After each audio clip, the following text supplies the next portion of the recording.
And you can see they try to grab me. Marcus, still seeing that smile on your face. Are those emotions still the same seeing that video as they were in that moment? By far. Yeah. I don't think that'll ever go away. I got something, a award that was very special around some special people, my teammates and my coaching staff. And then to have, Gary Payton himself, the legend, to come and, be the one to hand it to me. So that meant everything. The only thing I wish is my mom was here to see that, but she's watching, so I'll take it. You've had some time now to let it sink in. I mean, you win the Defensive Player of the Year award right in the middle of a playoff run, right? Like you're going to the NBA Finals. You had no chance to kind of sit back and let it soak in. Now you have. You had an entire offseason. What does that mean to you to win that award? It's a blessing for sure. But, as a defensive guy who hangs his hat on that end, day in and day out, doing everything that nobody else wants to do, taking the beatings, that's our MVP award right there. The DPOY is for defensive players. That's our MVP. So, it's the same feeling as, somebody winning that MVP award on the offensive end. And you can't ask for any better feeling than that. I have to ask how the off-season's been for you. I know that you just went to the Post Malone concert, got the photos. How did was we that? see each other there? We definitely seen each other there. You did. Listen, you left that out. I didn't know that. My fiance is like the biggest Post Malone fan, so we had some pretty good seats, right? All of a sudden, the crowd starts going nuts, and I'm like, okay, Post Malone is coming out, like the concert's starting. Then I look over, and it's Marcus Smart walking down, and the crowd is going ballistic. His whole walk all the way back to his spot, right in the middle. What was that moment like, having the crowd just serenade you at someone else's concert? You want to know what's crazy? So my friends and family, they seen the pictures and everything. They asked me. I said, listen, you'd have thought I was Post. Literally, exactly. You thought I was Post Malone. It was walking wild. out there. It was crazy. And then to have it at the Garden was even wilder. So, I was actually backstage with Post. We were just talking, Lincoln. He's from Dallas as well. So then we come out, and I'm looking up, and I'm like, it's a lot of people here. It's really a lot of people in the Garden for this concert. And then as I turn a corner, I see even more. And, I keep my head down. I'm trying to walk, and then one person spots me, and then all of a sudden it just erupts. And it was a great feeling. I honestly thought the concert was starting. That's like how loud it was. Awesome. And he wore your jersey for the entire performance. I did see that too, yeah. What did that mean to you? It wasn't Jason. It wasn't JB. It was you. Yeah, that meant a lot. Like I said, him being from Dallas, I would hope that I'm the one jersey you wear, but he didn't have to do that. You know what I'm saying? And the fact that he did that, and then he did it at the Garden, it makes it that much better. I was instructed by Ashley, my fiance. I have to ask this question. Did you play him in beer pong? No need to say if you were drinking anything, but did you play him and did you win? Yeah, I played him. I won one game. All right. I won 5 in a row the last game. He does it before every single concert, game. But so he's really good. He's a big beer pong He's been player. doing this since he was in high school. Yeah. He's really good. So, but no, it was just he kept telling me to call Brad for him though. Every shot he made, he's like, Sign call him Brad, up. sign me up, give me the 10 days. So With his broken ribs, I don't think that's that'll work right now. Hey, by the way, glad that we went Friday, not Saturday. Exactly right. So Saturday got canceled. Yes, unfortunately. Marcus, this obviously a shorter off season as well. How different was it for you this year after going to the finals, now having that time to try to just rest, but then also get your body right for this upcoming year? Oh, man. It was tough because you after the season, you're like, man, I'm drained. It was a long season. And then you're like, I want to do this, but you realize you don't have as much time. So now you have to, prioritize exactly what you want to do. And then you realize before you know it, you're back working out again. And it's like, man, but you love it. You'd rather have the short off season than a long one by far.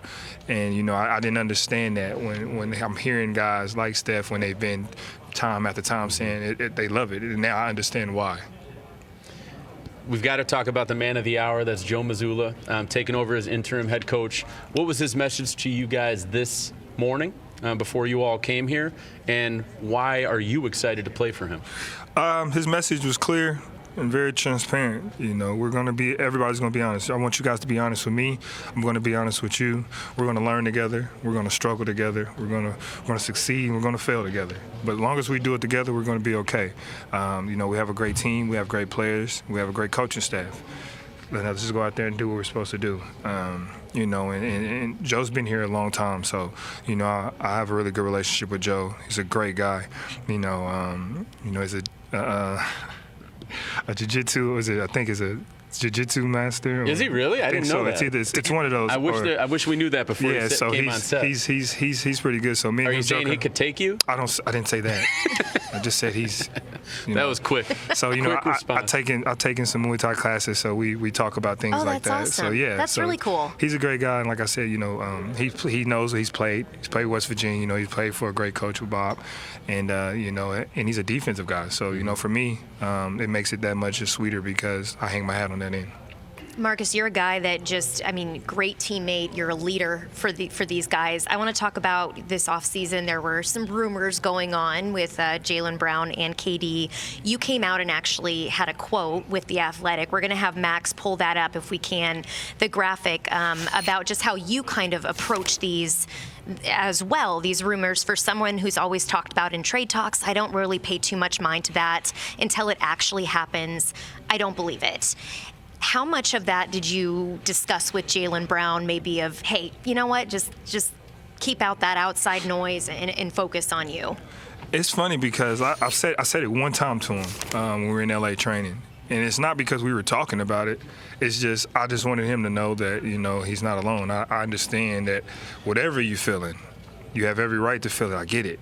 And I just have to let him know it's going to be okay. You know what I'm saying? And 9 times out of 10, these things are just exactly that. It's just talks. 10 times out of 10. 10 times out of 10 for me. So, and for a guy like JB, it's like, man, come on. If it's 10 times out of 10 for me, it's talks. It's probably a 10 times 10 out of 10 for you. It's all talks.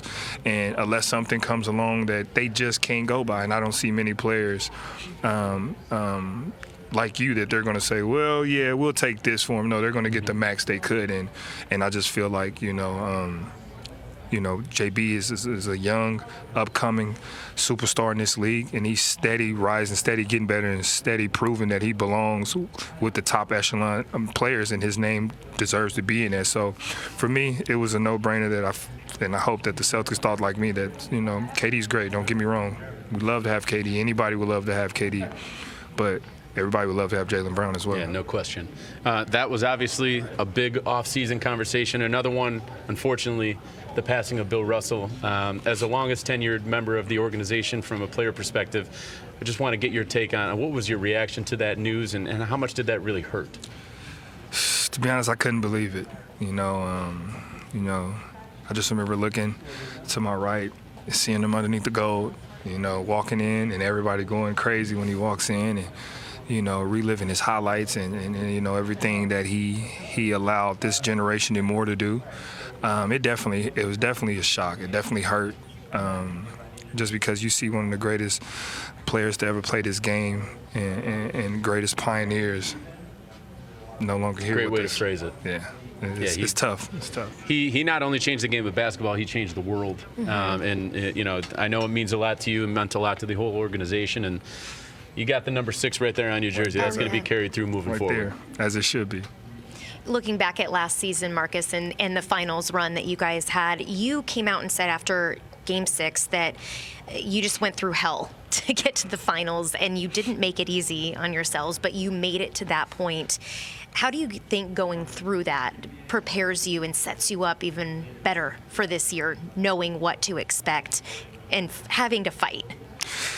Well, we've all heard it, in multitude of ways, but experience is the best teacher. That's you can only simulate so much of life or so much of something that, eventually, you have to be able to have that real thing. And that only way to do that is to actually go through it. So for us, we had to go through the storm to see that, hey, it rained a little bit, but there is a rainbow at the end of this. We just got to keep going. So for us, it gives us that satisfaction knowing that no matter how bad it gets for us, it's always going to be a brighter day for us. I want to go back to defense, Amanda. This is what we talk about with this man right here, the Defensive Player of the Year. We just brought this graphic up when Derek was sitting here. I don't know if you're going to love this. Uh-oh. Let's see if we could pull it up here. But this is deflections from last year, charges drawn from last year. No, you're the leader in deflections, so let's not. I know, but you said the chart. Yep, the charge is drawn. We're going to have it up here in a second. But from a charges perspective, I asked him. Here we go. Here we go. We're coming up. What do we got here? So you're the leader in deflections. He's got contested shots and charges. So are there any side bets between you guys this year as you go into these three categories? It isn't, but I think it should be now that I'm seeing this. This is the real motivation for you this is the season, real right? motivation, especially because, you know what's funny? I remember last year him mentioning something about, in one interview, about the charges taken. It was right after he got here. Okay, so that's what he knew. Okay, yeah. Okay, so we definitely got to have a side bet now. No, but I also asked him to kind of take us through the process of taking a charge and how do you become so great at it. Can you give your insight a little bit as to what it takes to not only take charges but take them at a high rate in the NBA against the best athletes in the world?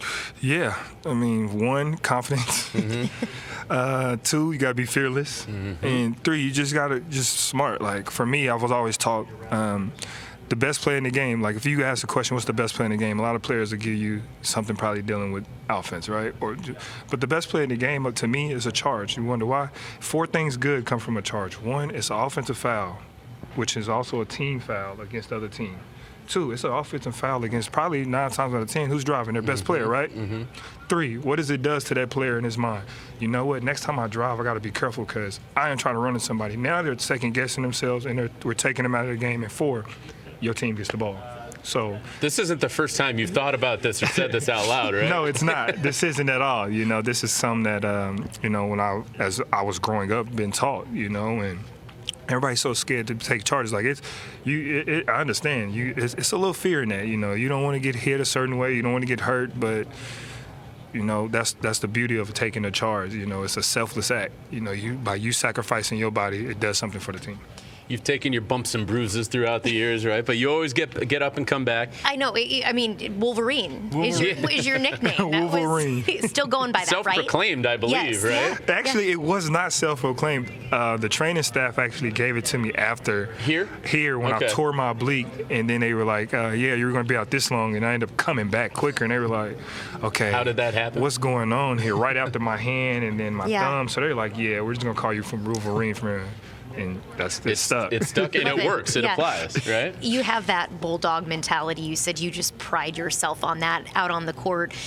Each year, do you feel you grow even more fearless? Where you're just gonna. I mean, you always are willing to sacrifice your body, but You're not. I mean, just are you at each point each year you come in of okay, well, here we go.